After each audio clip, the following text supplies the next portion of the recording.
Hello and welcome to this long-term close reading project of Thomas Mann's novel The Magic Mountain. In these videos, I usually comment on a section of around about 30 pages of the novel, and I don't explain all the content in detail. I will give just a rough summary in the beginning, and then I will share with you my detailed observations on the narrative means, on the use of symbols, etc.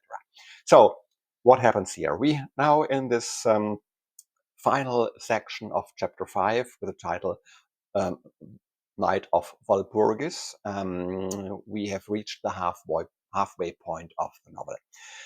As Thomas Mann usually leaves nothing to chance, also with regard to the structure of the novel, we can therefore expect this halfway point section to be a kind of a pivotal point in the novel.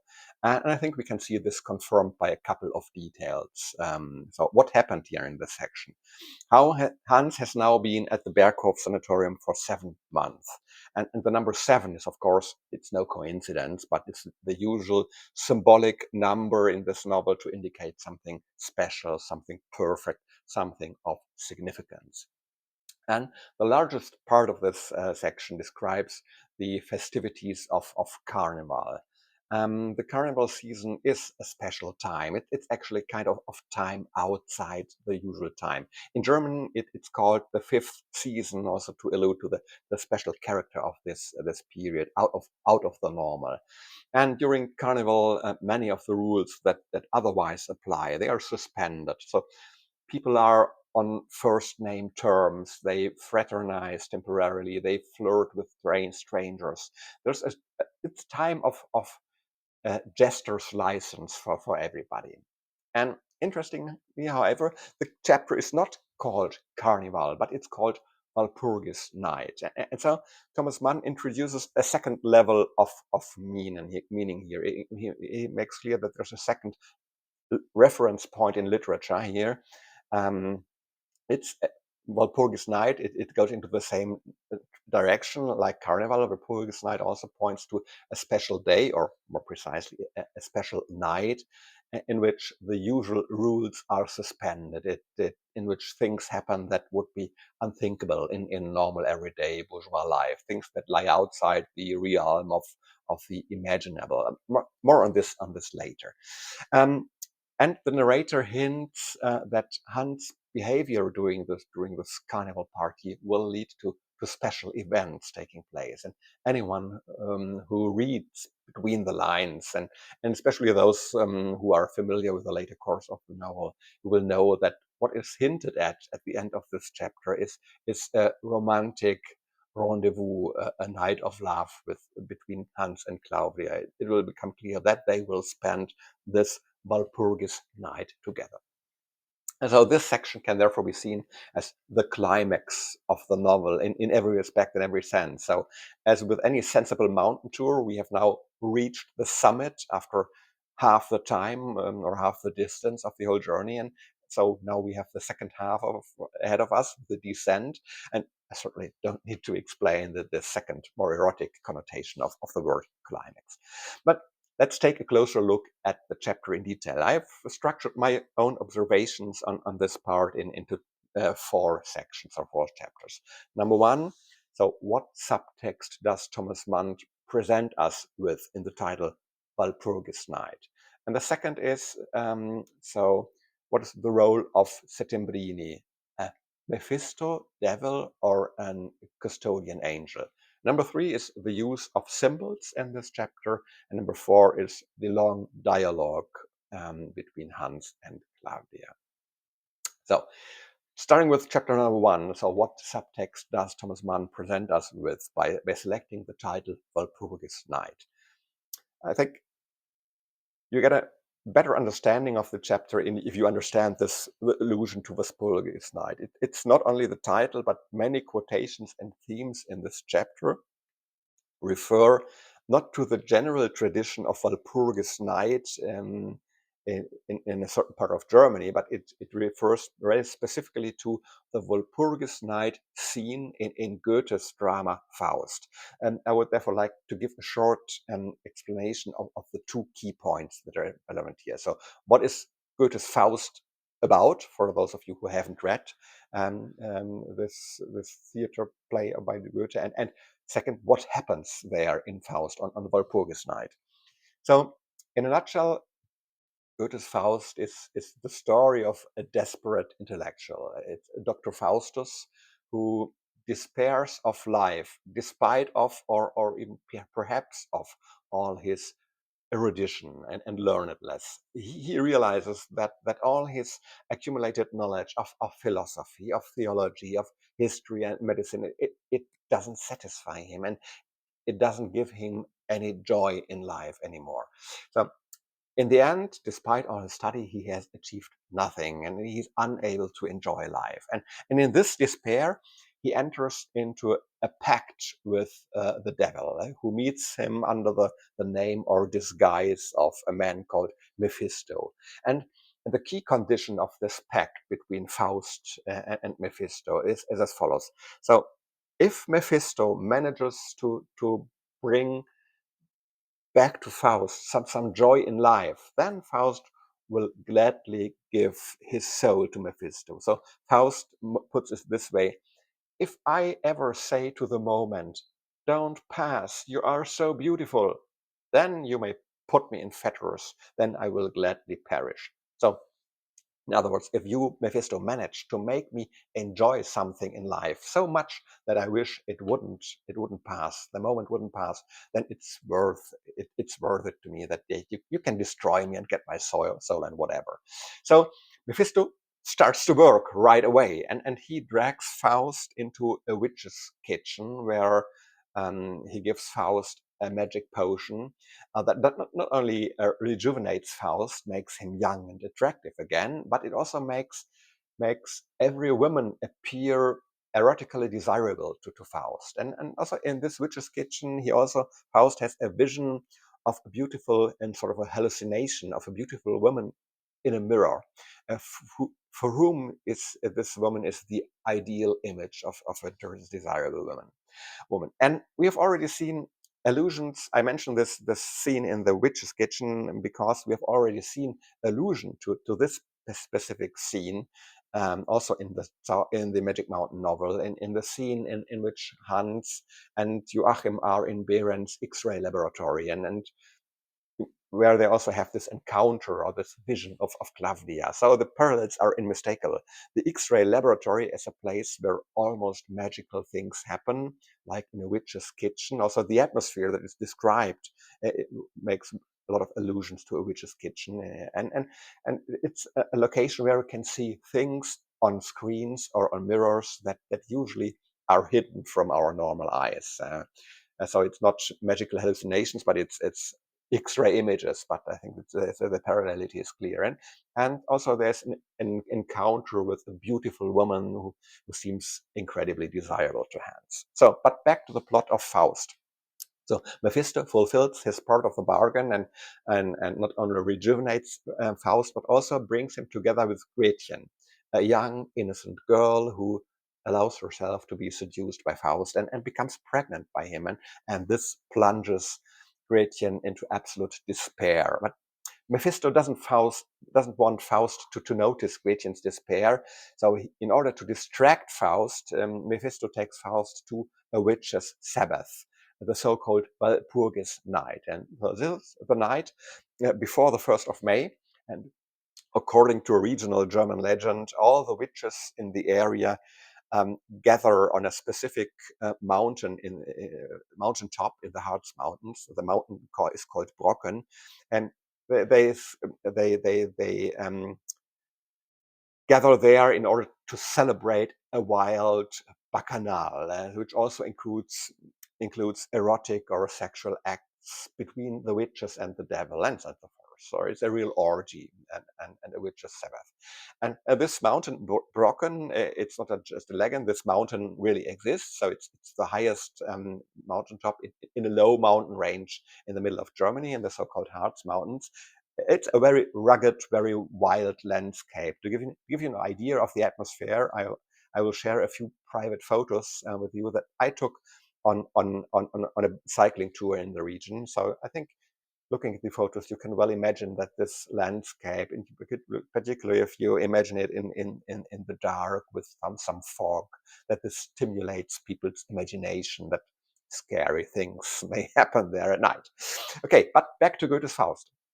Faust actually experiences a real Walpurgis night on the Brocken, to which the witches, they fly sitting on brooms, or they ride up on animals. So I don't know the English tradition. So in the German tradition, that's so witches riding on brooms, or flying through the air on brooms. This is a common element of German legends about witches. And so he sees these witches riding broomsticks, and a night of debauchery, intoxication, and vice. So, and Goethe, although he's a very classic author, he a distinguished one. He also describes this in a very drastic language, using also vulgar words here.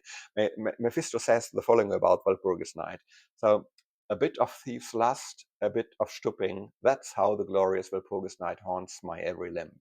Um, so, and in another place, Goethe talks about witches farting and so on. So it's also a lot of vulgar language involved here. So that's the context and the subtext of this chapter about the carnival evening on the Berghof.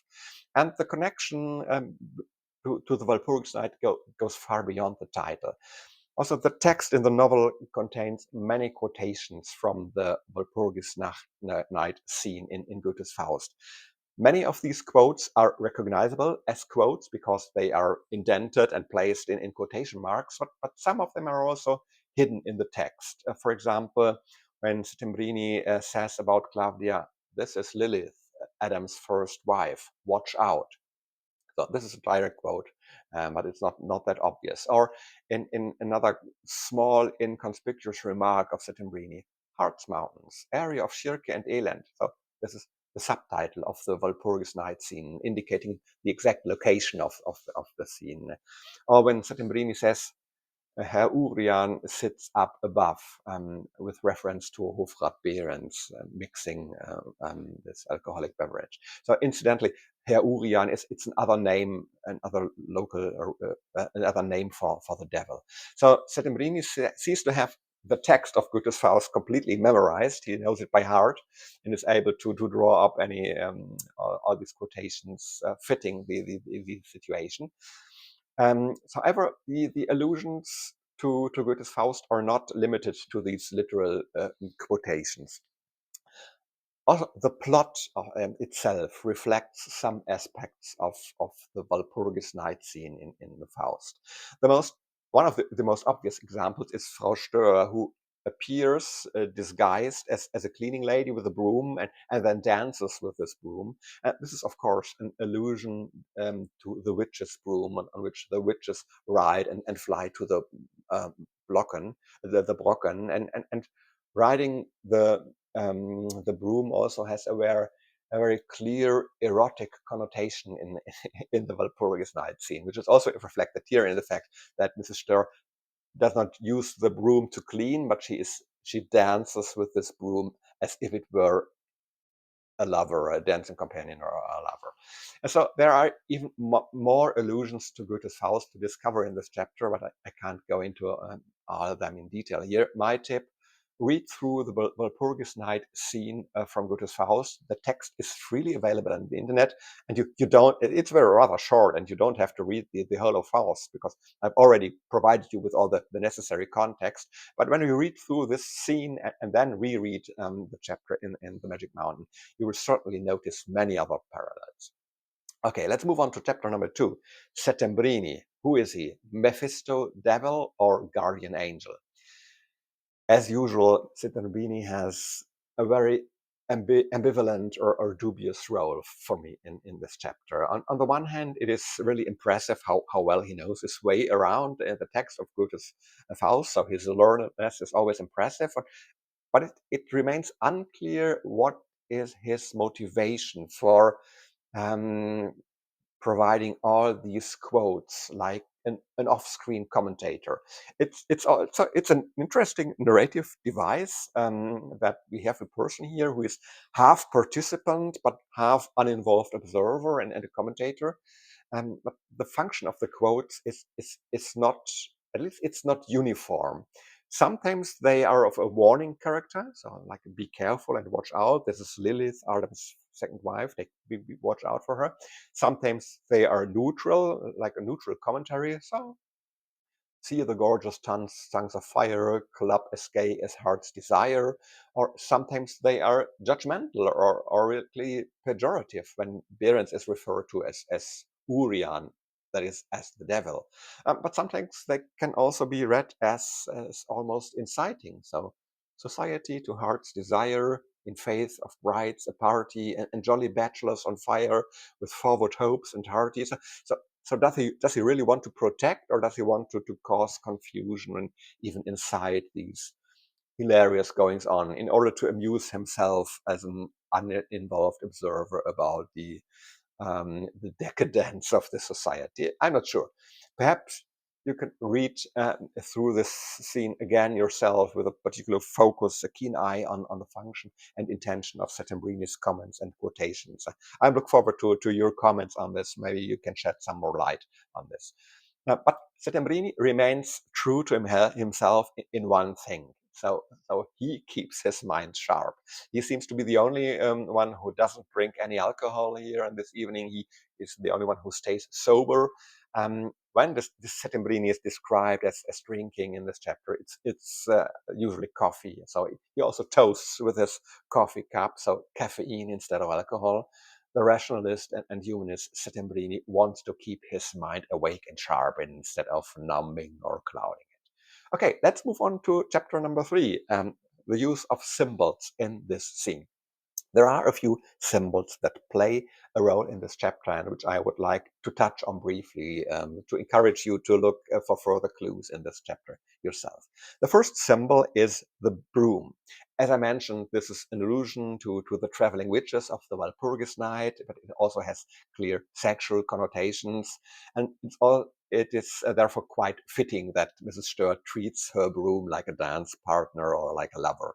But the broom is also a symbol of unleashed magical powers that that go out of control. I think I am reminded of Goethe's poem "The Sorcerer's Apprentice." In German, it's very common and very widely known. I think everybody has to read it at school, so I don't know whether it is known in the English word. So it is about a sorcerer's apprentice who tries to use a broom as sort of a servant to help him carry water to fill a bath, and then the whole situation runs out of control. He can't stop him anymore, and everything is flooded. So the broom as a symbol of unleashed magical powers that go out of control. And I think we also see that sort of these things happen at the Walpurgis Night at the Berghof. Forces are unleashed that develop a momentum of their own. And then there's the pig. I don't think it's a coincidence that pigs appear twice in this chapter. The first time it appears, it's very obvious. It's mentioned clearly. There's this drawing game with blindfolded people trying to draw a pig, and again, it's a game in which Behrens can once again show off as a jack of all trades, just as he has done several times before with his boot trick. So all this drawing game revolves around a pig. And then there's another more hidden appearance of a pig in Settembrini's quote, again a quote from the Walpurgis Night scene, of course, when Mrs. Stör appears. Settembrini says, "Oh, old Mother Baubo comes up now." And, I quote, "and he also added the rhyming verse clearly and vividly." And the rhyming verse is not quoted here verbatim, but if you read the original text of Goethe's Faust, you can you see what the rhyming verse is, and it reads as follows. So the beginning is "Old Mother Baubo comes up now," and continues, "alone and riding on a sow." So from the following text, so from this we can infer that a sow, a mother pig, is meant here. So that's the second appearance of the pig. So the pig, which is associated with impurity and vice, with licentiousness and also with sexual misconduct. This is presented to us here in several places. And it's not the first time that pigs are referred to with these connotations in the novel. I would also like to mention a warning given by Settembrini earlier in this chapter, in the 5th chapter, in one of the first sections. I think I mentioned it in my 10th video, where also the pig is depicted in the thumbnail. Settembrini warned Hans at the time, I think during a walk. He warned Hans not to allow himself to be bewitched by Clawdia, just as Ulysses' companions allowed themselves to be bewitched by Circe and became pigs. So for Settembrini, succumbing to Clawdia's erotic charms is tantamount to becoming a pig, giving in to base animal instincts. And I think it is very cleverly done by the narrator that then the pig in the scene is cleverly linked to the next symbol, the pencil. And the pencil is the erotic symbol par excellence in this novel. We surely all remember the scene with Hans' schoolmate Přibyslav Hipper, and now the pig is drawn with a pencil. And when Hans sees this little pencil stub that he can't use to draw with, and this whole chain of association starts in his brain, and he's going to stage a repetition of the old scene, so to speak, by borrowing a pencil, now not from Přibyslav but from Clawdia, and like with Přibyslav back then, first having her show him the mechanism, putting their heads together to look at the pencil. And incidentally, the pencil appears even earlier in this chapter, as the little papers with quotations pass back and forth between Settembrini's stable and Hans at the beginning of this carnival party. Hans is already looking in his pockets for a pencil, and when he doesn't find one there, his eyes wander across the dining room to the east, towards the east, and it's a reminder of the significance of the difference between east and west in the novel, with Clawdia representing the east, so he looks for her support, and I quote, "It was plain that his fleeting purpose was dissipated in a widening circle of associations. He paled a little and entirely lost sight of his original intention." So, and when Clawdia finally lends him the pencil, this banal act of handing over an object is also described as, yes, it's described like a flirtation, like this flirtatious interplay of offering and withdrawal. So she held the toy by its end before his eyes, between thumb and forefinger, and lightly turned it to and fro. So since she thus both gave and withheld it, he took it, so to speak, without receiving it. And hence regains his usual attitude of open lips that he always gets when he indulges in daydreaming. So in this small gesture of borrowing and handing over the pen, the whole flirtatious character of the long conversation between Hans and Clawdia that follows later is already anticipated in a nutshell, in principle. So this back and forth, this play of seductively accommodating one step, getting closer, but then withdrawing again. So this is already wonderfully hinted here in the way this little game of swinging the pencil in front of Hans' eyes. And then this pencil also plays a role again and again in the long, intimate conversation between Hans and Clawdia, with several times where it's described that Hans is holding this pencil in his fingers and playing with it. And then, of course, there is Claudia's final French sentence, which is a rather blatant invitation to visit her in her room for a little erotic adventure. So don't forget to return my pencil, or pencil or crayon. It's the last word that we will hear from Claudia's mouth in this novel for a very long time. So, and then there's another part where I suspect that there's a somewhat deeper symbolism involved, but it's not really clear to me yet. And that is the part when Mr. Albin and Mrs. Iltis appear disguised as Blue Henry and Silent Sister. And for me, both objects, Blue Henry and the Silent Sister, they stand for the motive of concealment and unveiling. I already talked about this, I think, in the very first episode, about this technique of veiling. Sorry. And so both objects here stand for something that is being concealed or covered up or veiled. And The fact that they appear together now, I don't think it's a coincidence, but the meaning is not fully clear to me. Above all, I cannot fully place Settembrini's reaction, as he seems to be particularly unpleasantly affected by the appearance of these two, and it's not clear, is it because he is in principle against any kind of concealment? Um, After all, he's the one who likes to shed light on things, to clarify things. So anyway, what way of concealment he should be opposed to that? I don't know. Perhaps you have some ideas on that. Please let me know in the comments. Okay, let's move on to chapter 4.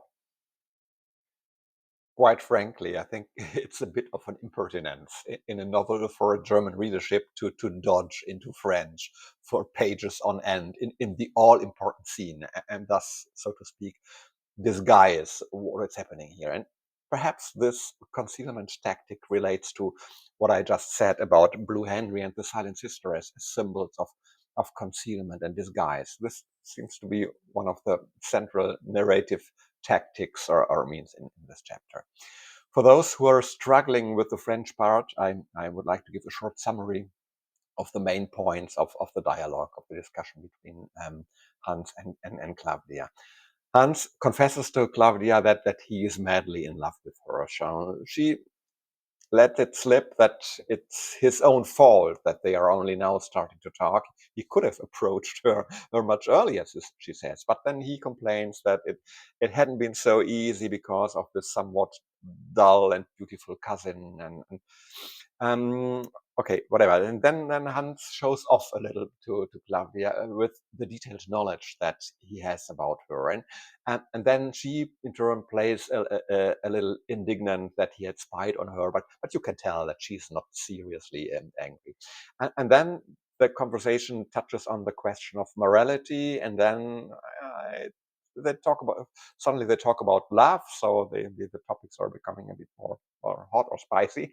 And then Hans makes one declaration of love after another, some of them a little clumsy. And so his memory of Shivislav gets the better of him again, and you notice that he's also struggling a little bit with all the alcohol he has drunk, and then gets carried away with a linguistically very strange ode to physical beauty, to Claudia's physical beauty and to physical love, and all this speech seems to be a little bit bizarre, because on the one hand he uses a very poetic, emotional, almost romantic language, but on the other hand is he always keeps in medical terms as if he were still reading one of his anatomy textbooks. I give you an example of this long speech.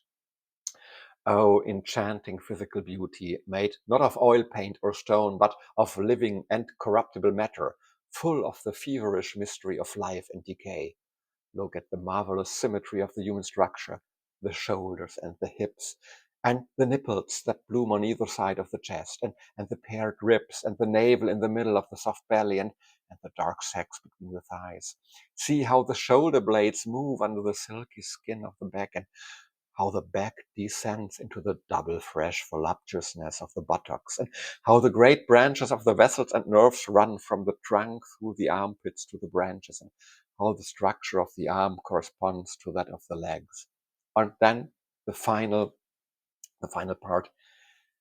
Yes, my God, let me smell the skin above your kneecap, where the ingenious joint capsule secretes its lubricating oil.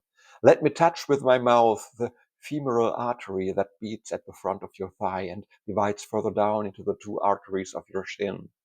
Let me smell the scent of your pores and feel your fuzz, a human image of water and protein destined for the anatomy of the grave. And let me perish with my lips on your lips. Okay, so strange as it may seem, it, it seems to have the desired effect on Claudia. Half amused, half fascinated, she replies, "You're indeed a cavalier who knows how to woo in a deep German way, my friend." And then comes this invitation to bring her back her pencil. So it's an invitation to her room. Well, before we bring the curtain down, before we let the curtain fall on everything that follows, let me share with you a few observations on the course and style of the conversation. From the style the dialogue is written, you can tell that Claudia is experienced in playing the game of flirtation and flirting. She approaches Hans from time to time, signaling her willingness to get closer to him. But then when he responds and becomes too brash, she immediately switches back from the informal address in the that it's common in France in the second person singular in the second person singular back to the more formal French address in the second person plural, and she pretends to be a bit piqued by his confidences, but only to succumb to his compliments and advances again shortly afterwards. So it's this back and forth, to and fro. It's clear from the dialogue and from the small gestures that she is the more experienced one. She is actually playing with Hans. She is the one who has the situation under control and steers it her way. She is truly flattered to have this passionate young admirer. He's a couple of years younger than her, and she is obviously willing to embark on a little erotic adventure, but she doesn't really take him seriously. For me, this is beautifully illustrated in the small gesture when she strokes his head. So this is an almost motherly gesture, like stroking a good little boy's head again, just before you giving his lunch box and send him out to school. So, dear little one, be good and well behaved. So, this is the attitude that I sense here. And incidentally, this very scene is nicely mirrored by Mrs. Stör making the same gesture to her broom a few pages earlier, lovingly stroking its bristles as if it were the short, crabbed hair of a male lover. And so a parallel is drawn here between Hans, who is a kind of erotic toy for Claudia, and the broom, with also just an object, a substitute lover for Mrs. Stör. I read this to mean that Hans really is used here by Claudia as a sort of toy boy rather than as a partner on equal footing. So, therefore, although this carnival night is superficially the fulfillment of a long cherished erotic dream for Hans, a real love affair will not come from it, will not develop from it. Not least because Claudia has also revealed in this conversation that she will be leaving the very next day.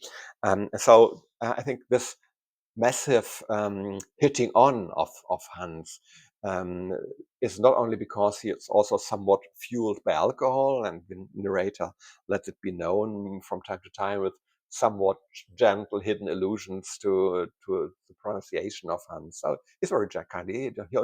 Hans dropped this or that letter or that sound. Well, actually, he's telling us that Hans is already slurring his words because he's so drunk. But I think it's not only due to drunkenness, due to alcohol. It's also something like an act of desperation, because tomorrow will be too late. So if not today, so when? And in any case, I think this is an adequate finale for the fifth chapter, and thus for pretty much the first half of the novel. I have.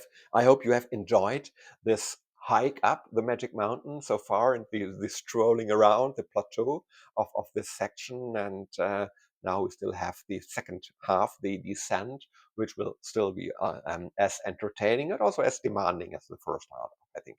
So the video for the next section, that's for the first part of chapter 6, um, on this section entitled Changes. This next video will be released on January the 17th, so just a week from now. And until then, I hope you enjoy your reading. Take care. Bye bye and ciao.